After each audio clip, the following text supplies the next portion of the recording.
Trump announces tough North Korea sanctions. Here's what may happen next. In announcing new sanctions Friday against North Korea, President Trump made it clear that the communist nation will pay a big price for stockpiling nuclear weapons and long-range missiles that pose a threat to the U.S. and other countries.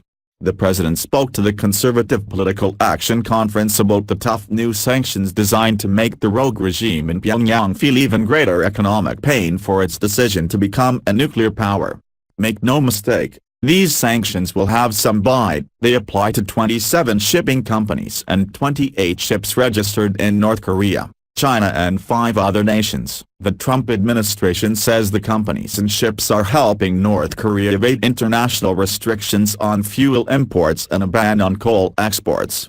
The sanctions are designed to cut off foreign cash that North Korea desperately needs. The action by the Trump administration blocks assets held by the sanctioned entities in the U.S. and bars U.S. citizens from dealing with those entities. The North Koreans could even decide that it's time to up the ante and prove to the world beyond a shadow of any doubt that they can start a nuclear war.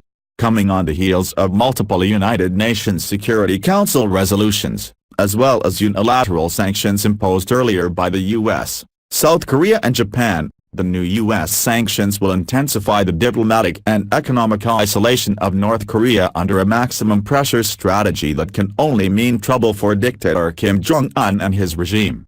Indeed, these sanctions are coming at the worst possible time for the North, with reports Pyongyang could be tapped out of foreign exchange and dollar reserves come October. This is tantamount to bankruptcy for the regime. So where do things turn next? There are only 2 paths I can see going forward. The first is what I would wish would happen, but seems highly unlikely. Under my hoped-for scenario, North Korea comes to its senses and decides to negotiate not just with South Korea but also with the U.S. The Kim regime decides to make an effort to reach out to Ivanka Trump, who is in South Korea right now to attend the closing of the Winter Olympics. Remember, Ivanka Trump is not just the president's daughter but the trusted advisor who has the president's ear. The North would be wise to take the opportunity to approach her seriously. From such an opening, both sides could slowly work towards a framework to denuclearize the Korean peninsula. Such negotiations would be difficult and could take years. However, any effort that would result in atomic disarmament of North Korea, which may have as many as 60 nuclear bombs, would be a welcome breakthrough. This is the Trump administration's goal, but my heart and a decade plus of studying the North tell me we are closing in on a spring crisis. As I noted just this week, the Olympic pause and tensions will be short-lived. I believe that North Korea will demand in the coming days and weeks the complete cancellation of large U.S. South Korean joint military exercises, which have already been delayed until the end of April.